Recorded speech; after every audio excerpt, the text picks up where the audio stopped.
A man was just arrested outside of St. Matthew's Cathedral in Washington, D.C. with some 200 functional explosives ahead of an annual mass attended by Supreme Court justices. When asked why he had all the bombs outside the church, the 41-year-old reportedly expressed his disdain for Catholicism, makes sense, Judaism, the Supreme Court, and immigration enforcement. We will get into the latest apparent left-wing violence as America lurches one step closer to our own Spanish Civil War. I'm Michael Knowles. This is The Michael Knowles Show.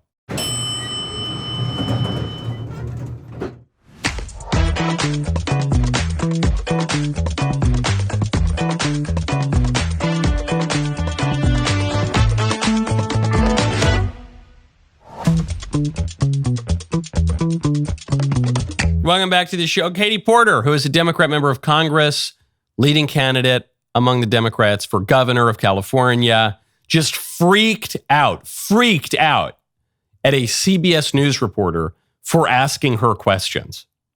She's so unfamiliar with being asked any actual questions by a reporter that she lost it. We will get into Miss Porter. First, though, I want to tell you about Balance of Nature.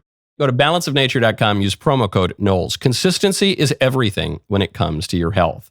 But life gets busy. And remembering to reorder those supplements every month, well, that's just one more thing on your already packed to-do list. That is why you need to become a Balance of Nature preferred customer. Here's why it's a game changer. Your supplements show up like clockwork every 28 days, right to your doorstep. No remembering to reorder, no running out. Just happens automatically. Here's the kicker. You're getting the lowest price Balance of Nature ever offers every single time. No hunting for deals, no promo codes, no stress. Plus, shipping is totally free every month. I love it. I adore Balance of Nature. I have Balance of Nature here, the DailyWire. I have Balance of Nature in my office at home, actually. I love, especially when you're on the road, it's nice when you're not getting that sweet little Lisa cooking all the time. You know what else you get? You get your own personal health coach. Someone who actually checks in, cheers you on, and helps you stay on track with your goals. They look at the whole picture, mind, body, and spirit. The easiest routines are the ones you don't have to think about. When it's automatic, it's consistent. When it's consistent, it sticks. You handle life, Balance of Nature handles the rest. Right now, you can become a preferred customer and lock in wholesale pricing with free shipping every month. Go to balanceofnature.com, use promo code Knowles, KNWLES, for 35% off your first order as a preferred customer. Plus, get a free bottle of fiber and spice. That's balanceofnature.com, promo code Knowles. Are we heading toward our own Spanish Civil War? Do you know the Spanish Civil War? Are you familiar with the Spanish Civil War? The short version of the Spanish Civil War is that the communists tried to conquer Iberia. So the actual communists, I don't mean this figuratively, like actual communists backed by the Soviet Union tried to conquer Iberia, tried to conquer Spain, and they were rebuffed by this collection of right-wingers, of conservatives, of traditionalists, of monarchists, of Christians. There were some fascists, it's this people resisting the communists. And the war was particularly brutal, I think in part because of the clear ideological divide. You know, the something like 20% of Spain's clergy was destroyed. Nuns were raped and then murdered. Priests were murdered by these godless communists. It was crazy. It was crazy how wickedly evil this attempted takeover was. And happily, though, the communists were defeated. And then after the Second World War, you had the Spanish Miracle, and it kind of worked out, but it's pretty brutal there for a while. And one fears, I'm not saying that we're on the brink of a civil war, but if we are on the brink of a civil war, if we are lurching closer and closer toward a civil war, it doesn't seem to be like the American Civil War. It seems to be more like the Spanish Civil War. It seems to have this kind of deep religious basis to it. It seems to have a kind of, the radical left seems to be really, really driving it. And I guess in this case, Spanish is involved because it's about immigration enforcement. So it actually would be the American Spanish Civil War if it's about ICE and all the and Espanol. What happened in this today's instance of left-wing violence? A guy, it was a few days ago, it was on Sunday, a guy was arrested with 200 explosives targeting the Supreme Court and Catholics and Jews, reportedly. Again, this is according to his manifesto that was being reported in the Washington Post and elsewhere. He also didn't like Judaism. That's a hot topic now. The Jews always they seem to somehow be the targets of all manner of political fighting, and immigration enforcement. Louis Jerry, 41 years old. He's from Arizona and New Jersey. Apprehended outside of Cathedral of St. Matthew. I've been there a number of times in Washington, D.C. During this big mass for lawyers and jurists and even the Supreme Court before the court's new term. He had Molotov cocktails. He had nitromethane, which is a compound used in explosives. He had modified bottled rockets covered with aluminum foil, treated in a pyrotechnic solution. He had bombs. He just had a bunch of bombs. He told the officers, quote, "Several of your people are going to die from one of these." And then he handed over a 9-page manifesto, which reportedly expressed his hatred for Catholicism and Judaism and the Supreme Court justices and ICE. This is spooky, not just because you're seeing a spike in left-wing political violence, though you are, not just because the mainstream left doesn't seem to care about it, doesn't really seem to disavow it, in some cases seems to celebrate it. In the case we saw just a few days ago of Jay Jones running for the top law enforcement official in Virginia, Jay Jones said he wants to murder Republicans and their children, and he calls them little fascists, and he says he wants them to die in their mother's arms. He doesn't lose a single Democrat endorsement. So it's not only the spike in the violence, obviously in the wake of Charlie Kirk's murder, but it's the fact that the mainstream Democrats seem totally cool with it, and it just seems to be ramping up. Thank God no one was killed in this would-be attack. You could have had a Supreme Court justice or multiple Supreme Court justices assassinated in this attack. You could have had, back in the day, it wasn't even just the Catholics who would go to this mass. The Supreme Court is divided between Catholics and Jews, basically. And occasionally, I think, isn't John Roberts an Episcopalian or something? He's kind of like in the middle. But basically, it's Catholics and Jews because both have a profound legal tradition to their religious tradition. I think that's the reason why anyway. And you would have Ruth Ginsburg would show up with Antonin Scalia at this Red Mass. So you could have had a branch of government wiped out by this attack. An attack that is specifically anti-Catholic, anti-law and order, anti-court, pro-invasion, pro-migration. I mean, this is as close an analog to the civil unrest you saw in the Spanish Civil War as there is. And it's going to come to it. That is what the battle will ultimately be, if we are to have one. Now, I think there are ways to avoid serious civil strife. But as I've pointed out from the beginning, let's not be complacent here. Civil wars have started for less than this. We've seen this before in American history. In the 19-teens and 20s, you had radical leftist violence, a lot of anarchists. In the 1960s and 70s, and into the 80s, actually, attacks on judges, kidnappings, radical leftism, and a bombing of the U.S. Capitol, which all the libs seem to have forgotten after January 6th, when, grannies were taking selfies in the rotunda. They forgot that the leftists, blew up the Capitol in 1983. Anyway, and multiple other times. Anyway, that's a topic for another time. It's not that we can't get close to the brink and then pull back. However, we got to make sure that we pull back.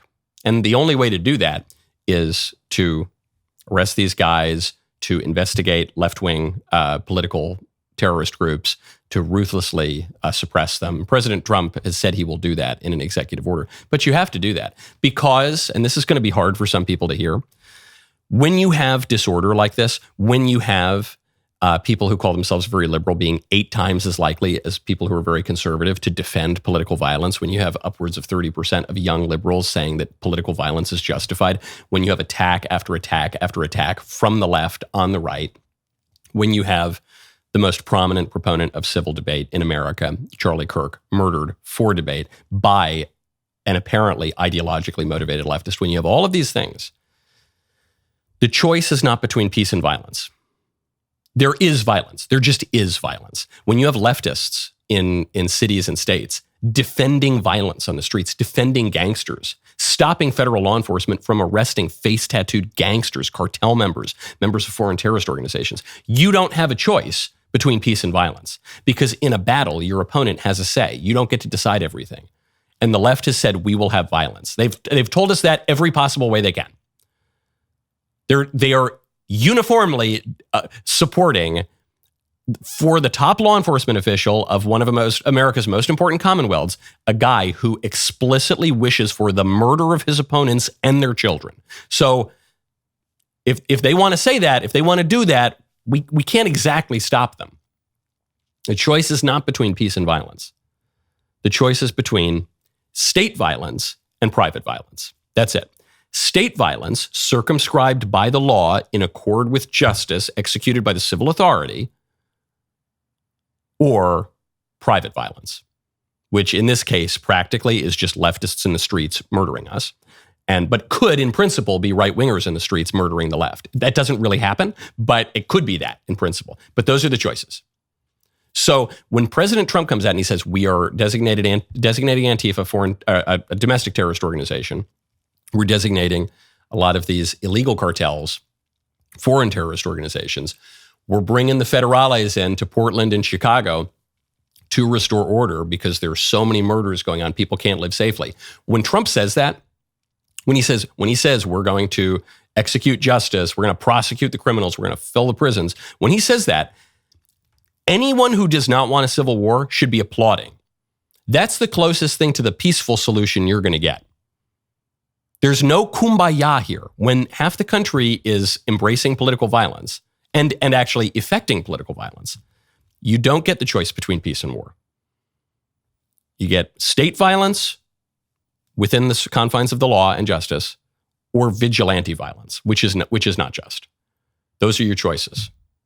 If you want peace, you should be applauding President Trump bringing down the full weight of the federal government to brutally crush the left-wing terror groups. You should say, thank you so much, President Trump. That is the most likely course to lead us to peace and order. The alternative, I promise you, is much, much worse. Okay. Speaking of left-wing political violence, finally, the United States Senate is or at least one member of the United States Senate is taking this seriously. We'll get to that in one moment. First, I want to tell you about cowboy colostrum. Go to cowboycolostrum.com/Knowles.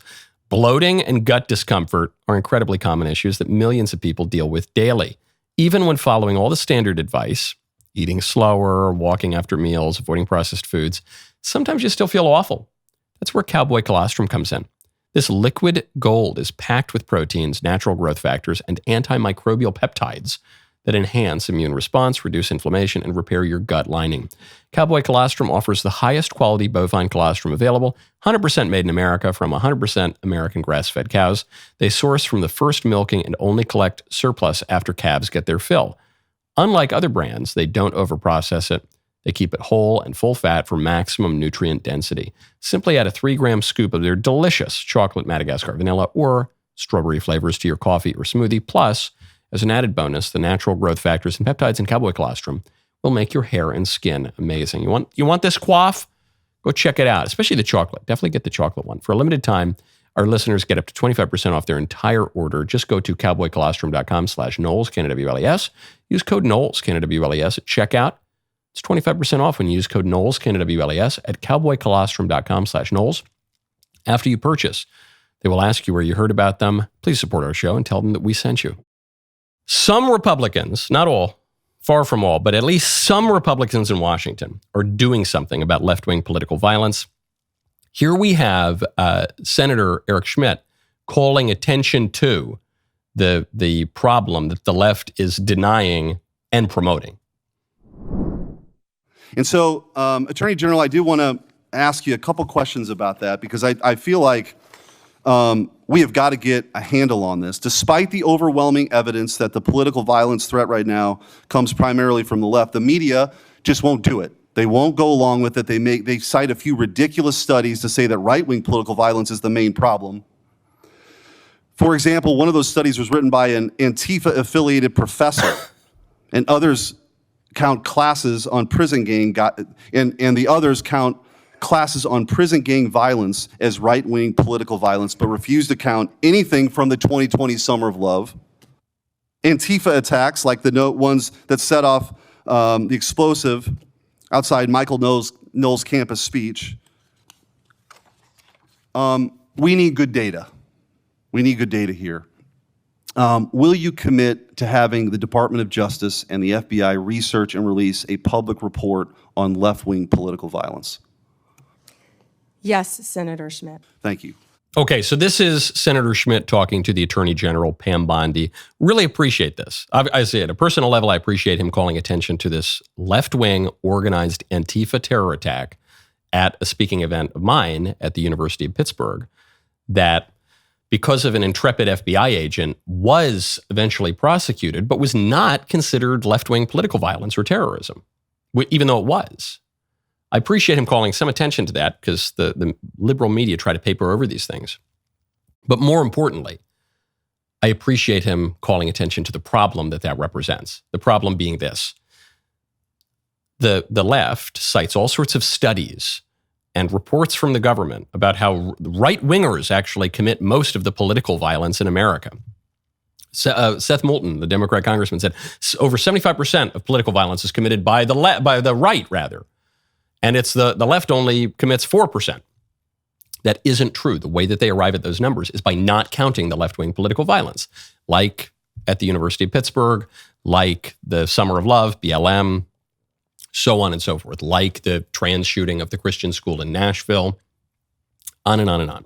So what Schmitt is saying here is, hey, Attorney General, the studies that the government is citing, that the politicians are citing, are being written in some cases by Antifa-affiliated scholars. Like people who literally embrace Antifa themselves. So this is ridiculous propaganda, and what we need is good data to start. Then we need enforcement. But you need to establish the argument. And the left was so well organized, and I suppose continues to be so well organized, that they just do this. There's so many steps ahead. They justify their enforcement, their crackdowns on the right, using these social scientific data that are false, that are lies. And so what we need to do is we need to suppress these left-wing groups. We need to reestablish order. We need to punish the bad guys. We need just state violence in order to prevent the unjust vigilante violence. But in order to do that, we at least need to establish the facts first, too. So can the government, now that we're in control of it, now that the people gave us uniform control of the government, which is one of the reasons that the left is blowing stuff up now, is because they can't deal with being out of power, can we at least establish the facts? The left is committing the violence, not the right. Pam Bondi says, oh, yeah, we can do that. They have to do that. They have to do that. I don't want to pretend that all that matters is, just white papers and ideas and studies and stuff. But white papers and ideas and studies and stuff can be very, very effective. The left wields them very effectively. They get their Antifa professors to produce the studies that then serve as the predicate for the state to suppress right-wing groups unjustly. We can learn something from those tactics, and we need to use them in a just way. Because there's a lot of violence, and we need to suppress it. Kash Patel over at the FBI just revealed how many gang members are currently on the streets of Chicago. How many would you guess? Before I play this, how many gangsters would you guess are on the streets of Chicago? You would say, look, Chicago, it's a pretty bad city. It's Chirac these days. People are getting killed there all the time. But what would you guess? 5,000? I don't know. If you asked me, I've already seen the number, so maybe I'm colored by this. But I would have guessed 5,000, and maybe it's more than that. Maybe it's really some crazy number. Maybe it's 20,000 gang members on the streets of Chicago. 20,000 gang members. I mean, that's an army. You have your number, you close your eyes, write it down on a sheet of paper. Here's the real number.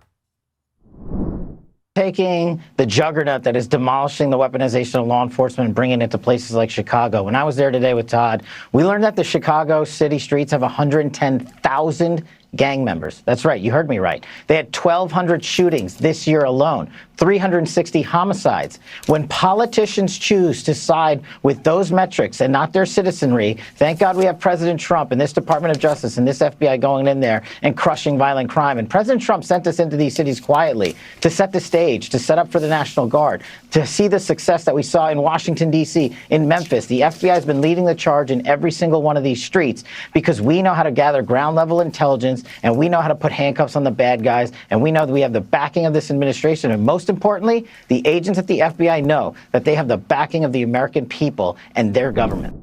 So look, that's very helpful. Patel says we're going to do something about this because the problem is much, much worse than you guys thought. 110,000 gang members on the streets of Chicago. 110,000 gang members? What? Chicago is one of the great American cities, or at least it's supposed to be. Listen, I guess they used to have Al Capone out that way. But but then we would prosecute them. 110,000 gang members, that's a failed city. That's a failed state, which is why the federal government has to go in. It's not just that J.B. Pritzker is wrong, that the federal government has no right to go in here. It's not just that the mayor of Chicago is wrong. He says, we're going to establish ice-free zones. Ice-free zones where we will not allow the federal government to enforce federal law and to restore order. As if they could do that. It's not just that the federal government has the right to do that. The federal government has the responsibility to do that. We cannot permit this situation to continue. Because what are the options in Chicago? Chicago is a great example. The options are state violence, federal government goes in, big tough guys with big tough guns ready to shoot the bad guys and arrest them and then execute state justice on them, keep them in prison for a long time or worse. It's either that, which some people, they don't want to hear about, even on the right. Oof, I don't know, it seems so messy. Can't we just all get along? There's that, big tough guys with big tough guns shoving the guns in the faces of the criminals and arresting them, or 110,000 gangsters running roughshod over the city and brutalizing innocent people. Those are the only two options. You can't just politely ask the gangsters to go away. They won't leave. Those are your options. Which side are you on? Which side do you support? It kind of gets down to some of the historical comparisons too with other civil strife. Is people don't want to be on any side of tough battles because they don't want to get their morally pure hands dirty in the yucky muck of politics. They want some option where they can just excuse themselves from politics. You can't excuse yourself from politics. Human beings have a natural inclination to live in society. We're a social creature, so you have to involve yourself to some degree, at least, in politics. The question is, what side do you want to be on? You want to be on the side of Trump and state violence, or on the side of the Democrats and private gangster violence? Those are your two options. Both are going to involve violence. Do you want the just kind or the unjust kind? Now, how are we going to restore the country long term? That's more of a spiritual question, but there looks like there's a spiritual answer. We'll get to that momentarily. First, I want to tell you about Policy Genius. Go to policygenius.com/Knowles. Rising costs have left many Americans overestimating expenses across the board. While people often assume certain products and services cost far more than they actually do, this tendency is particularly evident with life insurance, where 72% of Americans overestimate the actual cost of coverage. Policy Genius makes finding and buying life insurance fast, easy, and surprisingly affordable. If something happens to you, your loved ones have a financial safety net. See if Policy Genius can help you find 20-year life insurance policies starting at just $276 a year for $1 million in coverage. Do not leave your family in the lurch. Do the responsible thing and help yourself sleep easier at night. Just do it. Get it out of the way. You will feel much better, and rightly so. Shopping for life insurance does not have to be complicated. Policy Genius proves it. With just a few clicks, you can compare quotes from top insurers and see all your options laid out clearly. No confusing jargon or guesswork. Their licensed agents walk you through the entire process, handling paperwork and answering questions along the way. As the country's leading online insurance marketplace with thousands of 5-star reviews, Policy Genius has helped countless customers find coverage that actually fits their needs and budget. Secure your family's future with Policy Genius. Go to policygenius.com/Knowles to compare life insurance quotes from top companies and see how much you could save. That is policygenius.com/Knowles. We got a new show, folks. It's called Bar Fight. We just aired it. We just aired the pilot. It's me and two libs in a bar in downtown Nashville. I sat down with Cecilia Ray and Adam Mockler. Take a look. Trump is Putin's bitch. You are anti-American. No. Let me talk. Most of the are asylum seekers, or are they economic? Wait, no. Wait. Listen to what you just said. I want to help you get laid. Not me, like Are you pro-incel? No. Well, welcome to Bar Fight. I'm Michael Knowles. I'm joined tonight by 2 guests. Wow, real sophisticated answer. I know. You would know him from CNN if anyone ever watched Adam Mockler. Well, dude, you got to answer my questions a little better. Just because you're wrong about something doesn't mean it's not. That's convenient. You know what? You should get out of my country. They want more deportation. I'm also joined one of the most reasonable people ever to appear on Jubilee. That would be Cecilia Ray. You can watch it all now on the Michael Knowles YouTube channel and on DailyWire Plus. There's a lot of bad news today, like for the first half of the show, but here's some good news. We know that the decline in religion has stalled out. We've known that for some months. We know that maybe there's even an increase in religiosity, specifically Christianity, specifically Catholicism, actually, but other Christian traditions as well. Folks, do you know who's leading the way? This is a really good sign. It's young men. Young men are leading the return to religion. Let me see my chart here.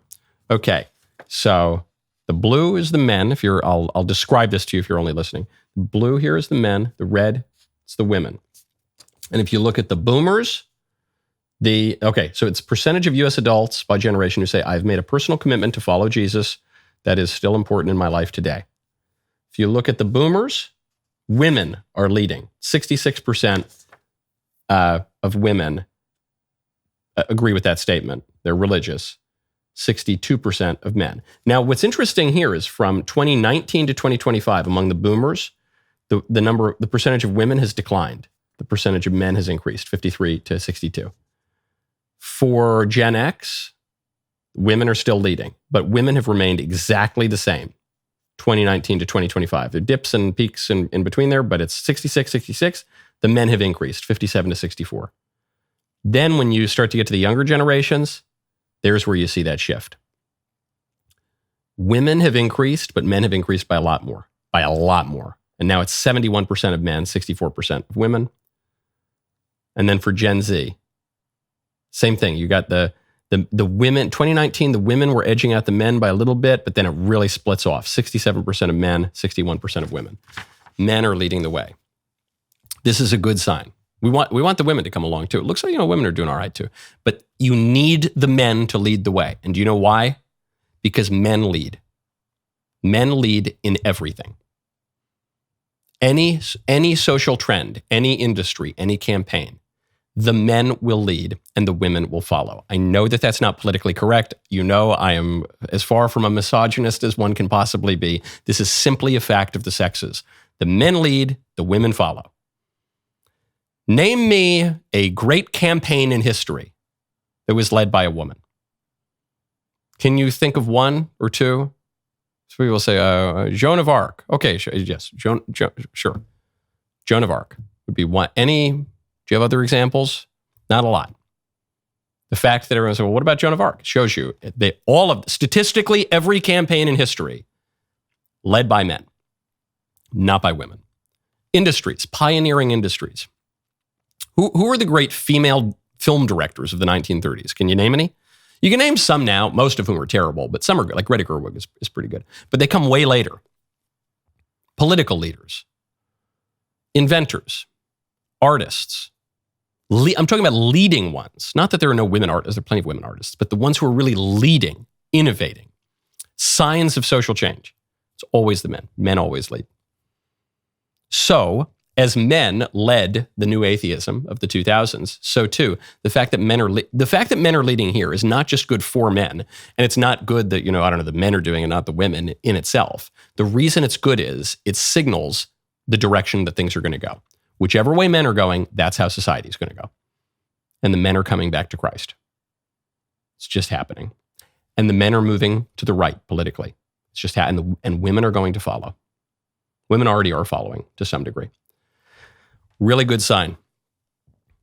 You can be the most I am woman, hear me roar kind of, you can think that men have all sorts of problems, but it's just what I'm describing as a social fact. And so if you like this outcome, if you like that men are getting more religious, you should be thrilled that if you like that people are getting more religious, you should be thrilled that it's men leading the way because it means the whole culture is going to go further. Okay.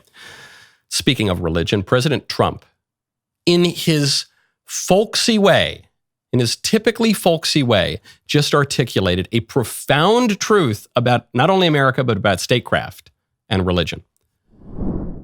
And I felt for a long time that, if a country doesn't have religion, doesn't have faith, doesn't have God, it's going to be very hard to be a good country. There's no reason to be good. I want to be good because you want to prove to God that you're good, so you go to that next step, right? So that's very important to me. I think it's really very important. I love this. I love that statement. So beautiful. And I know I can already hear the objections. One from the atheists, one from the Christians. Here's the objection from the atheists. Yeah, Trump said that you can't be good if you're not religious, but actually, you don't need to have religion to be a moral person. You can just be a good person, okay? I don't need my sky daddy to tell me not to murder people. Actually, you do, because you guys increasingly support political violence. You support slaughtering babies. You support killing old people. So actually, you do. But I can be a good person without religion. No, you can't. I'm afraid you can't. I'm afraid you can't, actually. You can't. Immanuel Kant tried to do this. And he's way smarter than you, and he failed.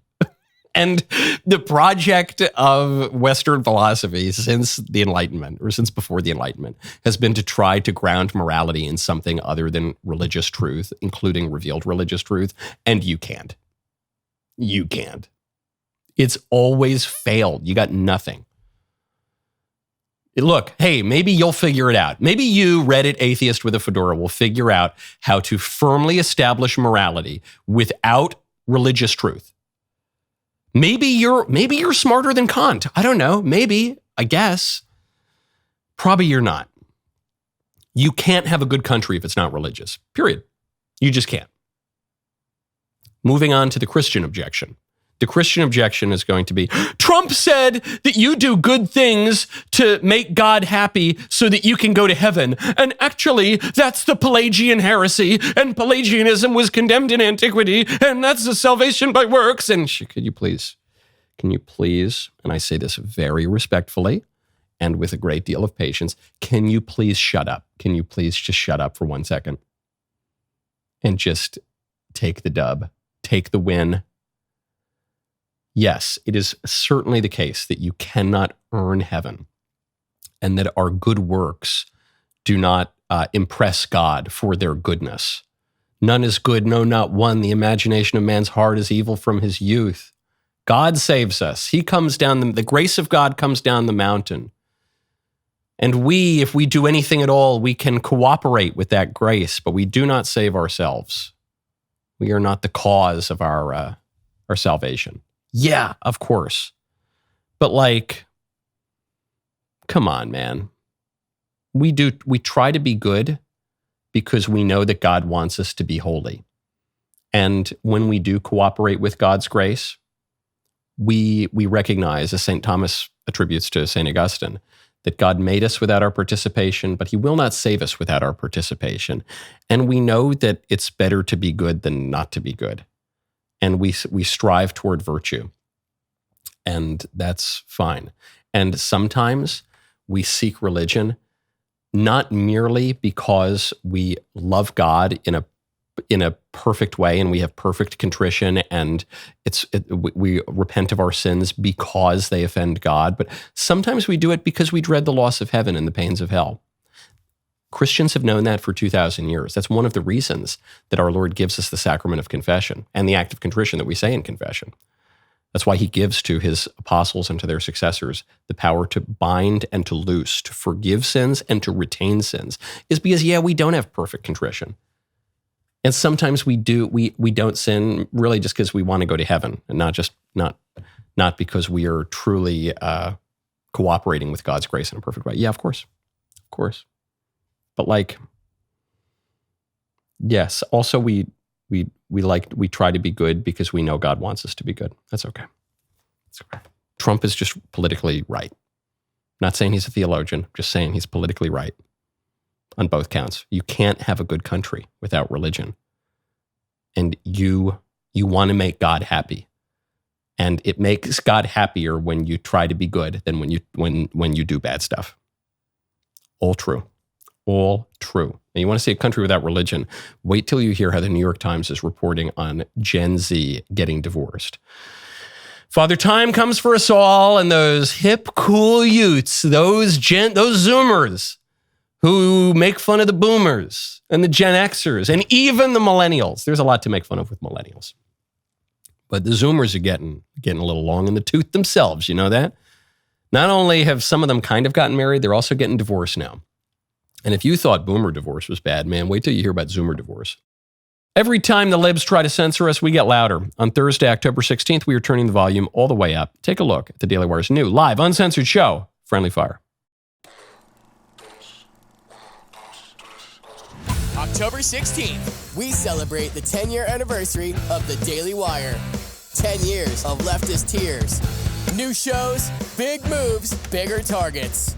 And first up is our newest show, Friendly Fire. Usually I kind of like tune it out and then I come back in like most of the time. No safe words, no moderator. Not to be obscene, but those are underwhelming breasts. By the way, that is the best evidence that he did not draw, because you know that he would have gone double D if he had drawn it. We're celebrating our first decade and kicking off the next 10 years by doing what we do best. Roll it back. Picking arguments, starting fights, and filming the whole thing. I find that horribly offensive. You almost ruined my marriage. We're always kind of looking forward to what's the next big thing. This segment, no one is disagreeing, but I actually find the whole conversation very disagreeable and unpleasant.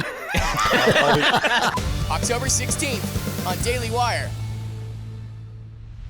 Welcome to week 7 of the Pendragon Cycle. Pendragon Cycle TV show.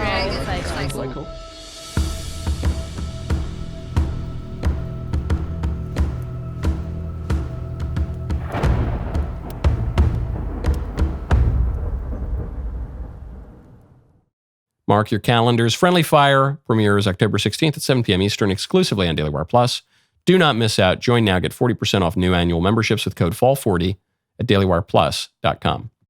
My favorite comment yesterday by Pyro5263, who says, I'm declaring my house an IRS-free zone. Yes, that's about as legitimate as Chicago declaring its shops ICE-free zones. That's not, good for you, Mayor of Chicago. Good for you. You put a sign in your window that says that the federal government can't enforce federal law. That's good for you. Hey, here's a lollipop. You want a lollipop? All right, boys, bring in the guns, bring in the tanks. Let's go round up the. Sorry, little boy. We're gonna do our jobs. We're gonna do what we are entitled to do and what we have to do. But you can keep doodling on your sign. That's really good. I like those colors you picked. Those are nice crayons for no ice here. Me no like ice. That's good. You would say, I don't like ice. That's the subject. That's okay. Hey, good job. Hope you like that lollipop. Okay. You want to look at a country without religion? That's what we've come to in recent years. And it's not great. A lot of people, you will notice this, a lot of people who leave religion because, they realize they don't want to be religious anymore. They're going to be spiritual. Okay, they have a spirituality, but they're not religious. Or the people say, I don't want that organized religion. I like more disorganized religion? Yeah, I don't like the rules, especially, you hear this especially when people leave the Catholic Church. It's often not that they leave the Catholic Church because they disagree with some dogma or doctrine. They have a sudden epiphany that, they disagree with ecclesiology or something. Often, and they might come to that. They might ex post facto come up with all these sorts of things that they supposedly disagree with about the Catholic Church. But if you look at the timeline of when they leave, often it's because they get divorced. Often. And it's hard because you're not allowed to get divorced in the Catholic Church. And so there will be justifications for it afterward. But if you just look at the timeline, it's often like Sally, left the Catholic Church and joined some other religious group. And, now she's explaining all the terrible heresies of the Catholic Church, supposedly. But if you look at it, it's like Sally gets divorced in 2017. She comes to her religious epiphany in 2018, and you say, that timing's a little suspect. It's off. It's not that sexual sins are the worst sins. It's that they're so common. They might be the most common. And they're so human because sex is so much a part of who we are that the sexual sins often lead us astray. This has been true of heretical and schismatic groups going back to antiquity. The Gnostics, the various cults, even in their own weird way, the Albigensians. So they had an almost too rigorous view of sexuality. But a lot of the other schismatic groups and heretical groups, there was a lot of weird sex stuff going on. You see this especially in the East, a lot of weird, freaky sex stuff. That's how they get you. So Gen Z has been engaging in a lot of freaky, weird sex stuff. They think they're the opposite sex, and they engage in polyamory and polycules, and so, okay. Turns out it's not all roses when you engage in freaky, weird sex stuff. Some of them are finding that they're actually going to get divorced. Some of them are finding the gods of the copybook headings are reasserting themselves. What does the New York Times say about this? I've lost my headline. When this printed, it actually didn't give me my headline. I'm sorry that I can't point you to the article. Gen Z divorce. Just a couple paragraphs. In 2021, Kira Benson, a violinist living in Seattle, knew it was time to get a divorce. Ending their 2-year lavender marriage wasn't an easy decision, but the musician had a supportive ally. Now, it's unclear if the there refers to the couple or if it refers to the individual, because sometimes the producers are now telling me what the headline was. If you want to look it up, it's what does Gen Z divorce look like? Ending their 2-year lavender marriage wasn't an easy decision, but the musician had a supportive ally. Quote, if you have to dump your ex-husband, Mix Benson said. Mix, not Mr., not Ms., not Miss, not Mrs., Mix. That's like the androgynous prefix, I guess. I don't know. Mix Benson said, if you have to dump your ex-husband, co-dump him with his mistress. Before the breakup, Mix Benson, 27, who uses the pronoun they, okay, that answers my question, checked in with their therapist, who said a divorce would be a good choice. I love some therapist. Yeah, you should get divorced. The basic element of politics, the fundamental social unit, the lifelong union between a man and a woman. Yeah, you should get rid of that. Okay, that's therapists for you. Imagine a therapist who says, hey, who tells a man that he's not a woman, that therapist would lose his license because that's conversion therapy. But the therapist who tells Mix Benson to get a divorce because that's a good choice, that therapist gets zillions of dollars, I'm sure.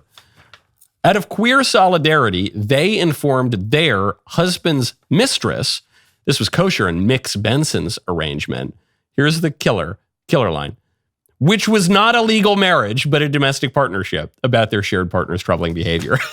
Divorce, Gen Z style, is so disordered that it pertains to couples that are not even married. They talk about getting everything wrong. I don't want to take Schadenfreude here. I love the Zoomers. In many ways, they're leading all these like great social trends, and the young guys are becoming right wing and Christian. But some of them, man, when the Zoomers, it's kind of like the Spanish Civil War. The right wingers are really right wing, and the left wingers are really left wing. The left wing Zoomers are like chop their body parts off left wing, and so they think that they're going to reinvent the wheel. They're going to reinvent society. It's going to be so great. We're going to reinvent sex and marriage and gender and this and stuff. And they end up, what do they end up with? They end up with the evil of divorce, and they never even had the good of marriage. Isn't that ironic? This is like every Faustian bargain. You make a deal with the devil because you misvalue things. Your priorities get out of whack. You make a deal with the devil, and you trade something valuable for something that's much less valuable. And then, ironically, in the Faustian bargain, you don't even get the thing that's not valuable. You gave something of inestimable value away for nothing. The night of the breakup, Mix Benson and the mistress spent a cozy evening together. We were eating a lot of comfort food, playing a lot of Animal Crossing. Is that a video game, or I don't know what that is? Who could have guessed? Who could have guessed that wouldn't work? Changing your sex, redefining marriage, pursuing polyamory. I mean, the early Christians wrote about this. I want to say it was St. Jerome or St. Athanasius, but I forget. I don't want to attribute this to an early Christian writer specifically, but writing about the difference between the Christians and the pagans. They said, the Christians share everything except their wives, which is the only thing the pagans share. It's amazing. It's like a mirror image, the Christians and the pagans. And this is it. Because this is paganism. Sometimes the left, they'll recoil when you call them pagans or something. They'll think that's antiquated language, kind of ridiculous. They'll laugh at you. But I'd say, why would you laugh? They say, well, you're being so silly. You're being so ridiculous. How could you? You're not taking us seriously. And I guess my response to that is, you're not taking paganism seriously enough. Because paganism is not just some crazy thing that they used to do in the past. Paganism is a way of life. It is a set of ideas. It's a conception of the human person. And it's existed in every age and in every place. And so the Zoomers who are, in the throuple quasi-marriages, changing their gender and doing weird stuff like this, they're just pagan. There were plenty of people who did that stuff in ancient Rome and ancient Greece and the Far East and all over. And it didn't work out then, and it doesn't work out now. And it's funny, having seen this a little bit up close, because the millennials did this to some degree too, but the Zoomers took it to another level. When it was happening, this is 10, 15 years ago, when they were saying, actually, you can change your sex, and we don't need to be monogamous, and I don't need to get married, and I'm going to delay getting married, and I don't want kids, and I'm going to reinvent the world. Everyone who ever came before me was a big dumb idiot, but me, I'm really smart. And you look at it, and you say, and at the time you think, I don't know, maybe it's very avant-garde. Maybe it'll work out. It won't. And now that everyone's a little bit older, including the Zoomers, now that everyone's got a few more wrinkles on them, it's just really sad. All those avant-garde, hip, really cool people who thought they were leading a revolution in liberty and compassion, now they just look kind of sad. Now they're just kind of like fatter, sadder, kind of divorced eunuchs playing video games with their mistresses as their ex-wives divorce. It's just sad, man. And I don't mean to beat up on them too much, because you can always repent. It's never too late. You can always turn your life around, but you have to turn toward the truth. You have to, the first step in personal development is recognizing when you've done something wrong and repenting of that. Who could have guessed this wouldn't work? I don't know, anyone with two brain cells to rub together, but often that eludes us. And so the Zoomer conception of sexuality is aging like milk. And now the way they're talking, we will come to view the way that younger millennials and Zoomers talked about sex, the same way that we now view boomers talking about Woodstock. They're all like, their brains are turned to mush from decades of drug abuse, and they're all divorced, and they're all just like, they're kind of dirty, and but they say, man, we were on the verge of the age of Aquarius, man. Yeah, we'd go to these like festivals and whatever, man, and all like do a bunch of drugs. It's like poor Brian Wilson, of the Beach Boys, a pop music genius who just got one-shotted by a tab of LSD. He did many, many multiples the tolerable dose of LSD. He turned his brain to mush. And you just think like, well, yeah, who could have seen that one coming? You take a bunch of bathtub poison and it screws up your brain. You, an artist who relies on your brain to create music. Yeah, wow, gee, who could have, it's sad. It's sad. You feel for the guy. Well, same thing with these guys. Oh, who would have thought?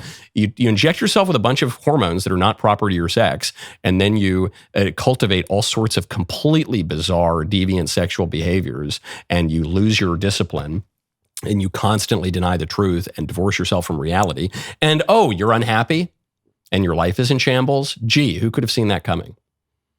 Reality reasserts itself. The gods of the copybook headings reassert themselves. I wish that we had the time to get to the apotheosis of all of this, which is Katie Porter, the leading Democrat in the California governor's race, freaking out. It's not quite the apotheosis, but it's up there. It's on the way. Freaking out at a CBS reporter. We don't have time. That's going to be my tease. I'm a tease. That'll be the tease for tomorrow. Because today, is it Woke Wednesday? Did we replace Woke Wednesday? You'll have to tune into the Membrum Segmentum to find out. The rest of the show continues now. Do not miss it. Become a member. Use code Knowles, Canada, BLAS at checkout for 2 months free on all annual plans.